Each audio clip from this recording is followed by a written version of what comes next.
This is now under fire. Finally, the residents are fearful in regards to whatever is being told to them.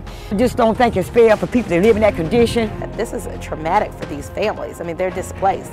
It's a tragedy and a terrible situation, but know that we are going to work as hard as we can to get them in permanent housing and make it right.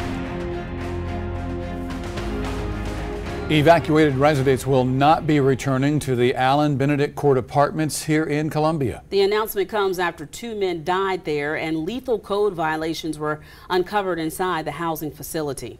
The now former residents learned of that decision at a meeting today at the Cecil Tillis Center. When News 19 arrived on the scene, our reporter Jenna Krasina was kicked out and told she was not allowed in or on the property. But she wasn't the only one. A former Columbia Housing Authority resident tried to go in as well, but was told to leave. Jenna is live at the center with more on what happened today.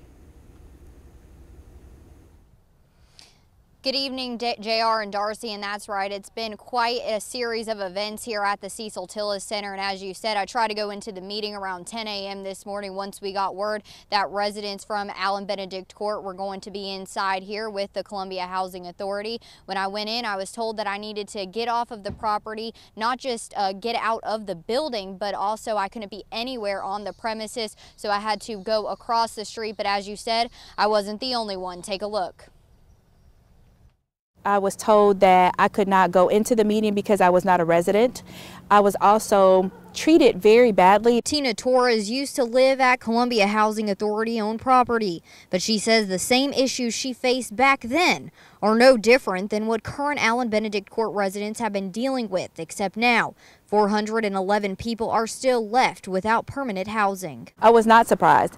I'm thinking 22 years later, there would have been a difference. There would have been change. There would have been more people involved to make sure that these people were better taken care of. Torres says she had issues with no heat, mildew, and multiple other complaints when she lived on Columbia Housing Authority property. Maintenance was non-existent, same way it appears to be now. But however, back then you would put a call in or you'd walk down and they'd do a work order, of course, and again somebody would get back to you. It would take forever for somebody to come and fix whatever problems that were going on in the apartment. After also being kicked off the Cecil Tillis property, Torres says she wanted to know what the housing authority is doing for the hundreds of displaced residents, but she was unable to get any answers. I've been there and I know that. So hearing some of their cries, hearing how upset they are, seeing the frustration in their faces, but they are fearful at this point.